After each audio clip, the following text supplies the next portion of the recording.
సీరమేన్లే ఎండ్రాయిలు పచ్చిరాయలు పీతలు పిత్త పెరిగిలు సీరమేన్లు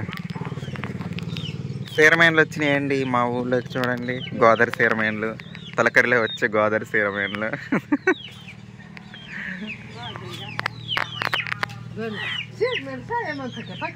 ఫ్రెష్ ఏనా? ఫ్రెష్ ఎలా ఎలా ఇస్తున్నారు? 100 రూపాయలు అలాగా వడ్జాంపుని 100 రూపాయలు. 100 రూపాయలు.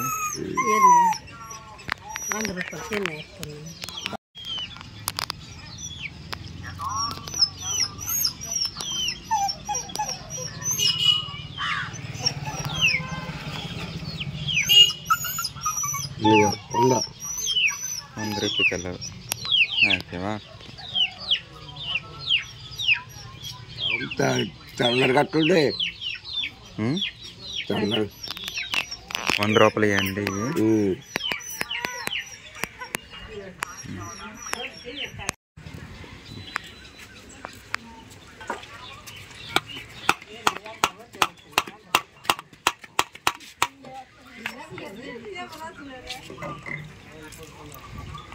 కొసరు చూడండి 100 రూపాయలు సీరమైన చేపలు ఇవి.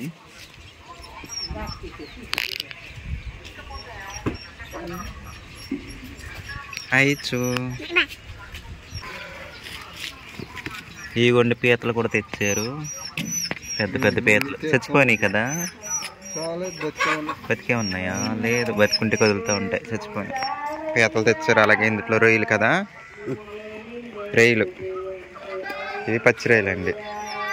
ఈ గొండి డబ్బులు తీసుకోండి ముందు. ఈ గొండి రొయ్యలు పచ్చి రొయ్యలు చూస్తారా ఎన్ని రకాలు తీసుకొచ్చారో. మన పెద్దయ్య గారు అయితే హాయ్ చెప్తారు. చెప్పండి హాయ్ అనండి. ఇది వరకు మనము 2 వీడియోస్లో ఉన్నారనుకుంటా. అయితే ఎక్కడికన్నా ఈ చుట్టుపక్కల చేపలు అమ్మడానికి వెళ్తే అడుగుతూ ఉంటారంట. వచ్చినప్పుడల్లా చెప్తారు, ఈ దేశం అంతా అడుగుతున్నారు, నన్ను ఏ ఊరు వెళ్ళినా అడుగుతున్నారు, వీడియోలో కనిపించారని చెప్తూ ఉంటారన్నమాట. ఓకేనా? చేపలన్నీ అయిపోవాలని కోరుకుంటున్నాను త్వరగా. సరేనా? తీరమేండు చూడండి ఒకసారి లాంగ్ లుక్లో ఎలా ఉందో. ఇంటి వెనకమాల వైపు నుంచి ఇలా అయిపోయిందండి. చూసారా ఎంత పిచ్చి పిచ్చి కనిపిస్తుంది ఇల్లు. వెల్కమ్ టు చైనా వ్లాగ్స్కి. Welcome our channel. చాలామంది కొంతమంది చైనా వ్లాగ్స్ అంటూ ఉంటారు. ఇవాళ మళ్ళీ మొదలెడదాం చైనా వ్లాగ్స్.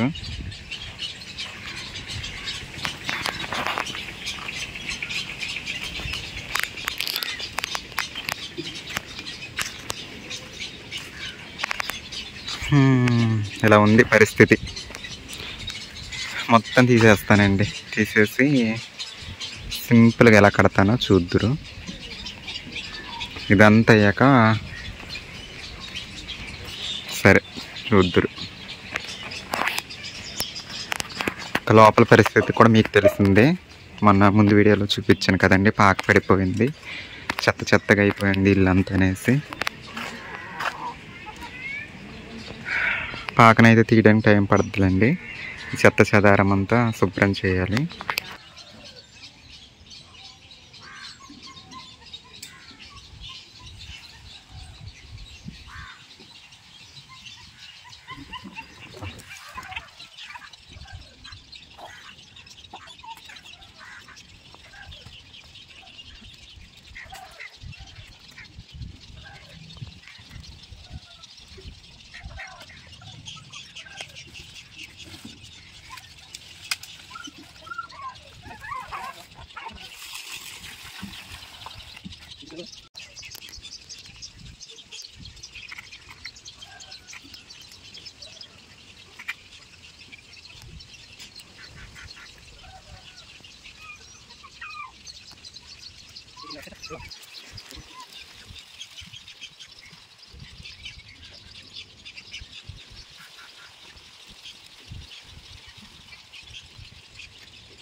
ఈ మిర్చి అడ్డు వచ్చి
ఫైనల్గా అయితే ఇదిగోండి ఇలా కట్టేస్తాను. జస్ట్ క్యాజువల్గా కట్టేస్తాను, మామూలుగా, అంటే కర్రలు ఎక్కువ వేయకుండా టెంపరీగా. ఇంక ఇదే కట్టడం, ఇంకా నా వల్ల కాదు. ఇది బ్లీచింగ్ వేసేస్తారండి. మొన్న పంచాయతీ వాళ్ళు ఈ రోడ్లన్నీ బ్లీచింగ్ వేస్తే మొక్కల మీద పోసేస్తారండి. పోయవలసిన దగ్గర పోయారు కానీ పూల మొక్కల మీద పోస్తారండి. ఈ మొక్కలన్నీ ఎర్రబడిపోయినాయి, ఇంక ఇవి బ్రతకమండి, అలా చనిపోతాయి. బ్లీచింగ్ ఎక్కువ పడింది. ఇంక తామర మొక్కలు కూడా మొత్తం మాడిపోయినాయండి ఆకులు అయితే. ఈ కుండీలో కూడా చాలా బ్లీచింగ్ పడిపోయింది.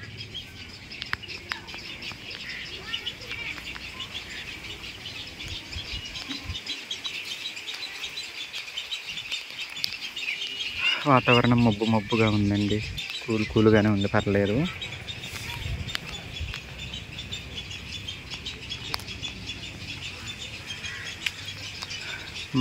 ఇదిగోండి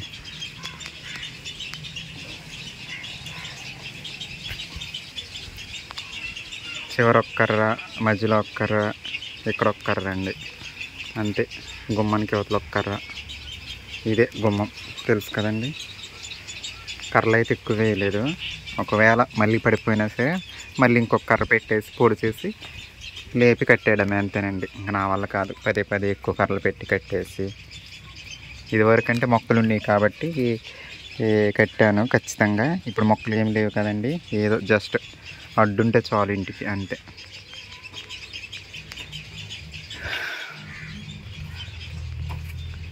నిజంగా టైం అయితే మిట్ట మధ్యాహ్నం అయిపోయిందండి.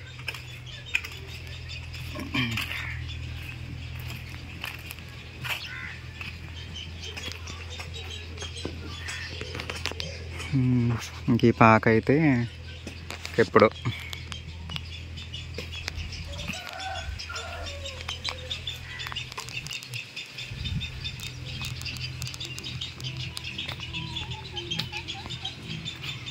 ఎట్టకేలకైతే ఆ బయట పని వదిలించేస్తానండి. ఇదంతా ఇంకా పాకదుంది, అదంతా ఒక రోజు పడుద్ది నాకు తెలిసి.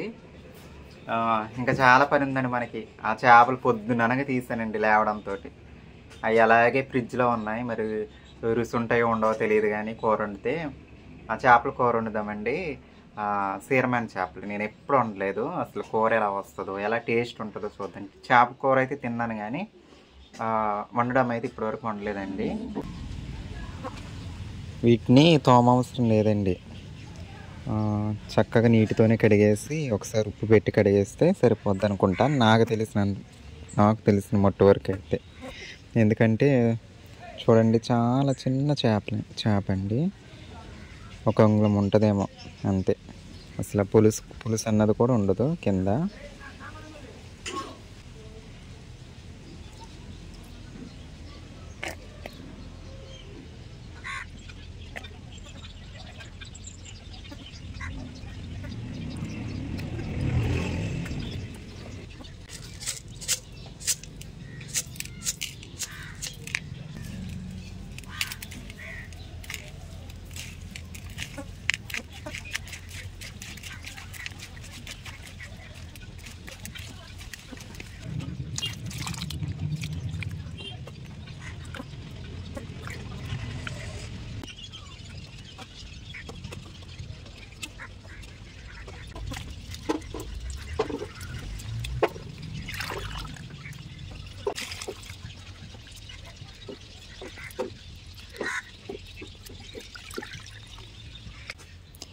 చేపలను అయితే శుభ్రంగా కడిగానండి. ముందుగా అయితే పసుపు, కారం, ఉప్పు కలిపి పక్కన పెడదాము.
ఫైనల్గా అయితే చూద్దాం మన సీరమైన కూర.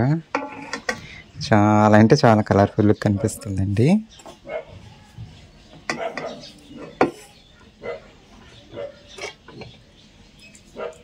చూసారా ఎంత కలర్ఫుల్గా ఉందో.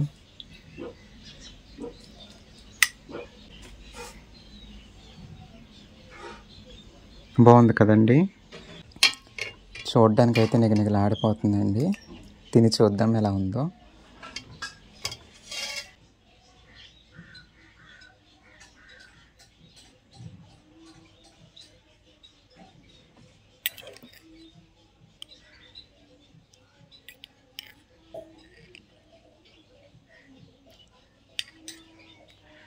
నిజానికి ఈ కూర ఎలా వండుతారో నాకు తెలియదండి.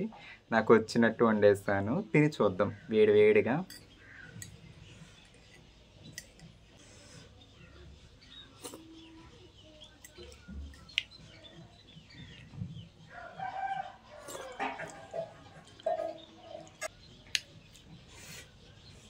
నిజంగా అండి చాలా అంటే చాలా బాగుంది ఈ విధంగా తింటే. నాకు వచ్చిన టైప్లో వండేసాను.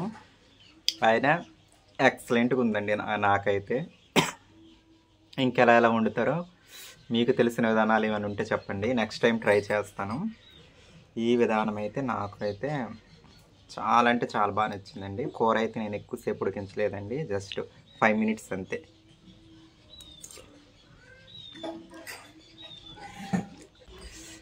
సరేనండి, మరి ఉంటాను. మీ పల్లెటూరు అమ్మాయిని. Bye bye.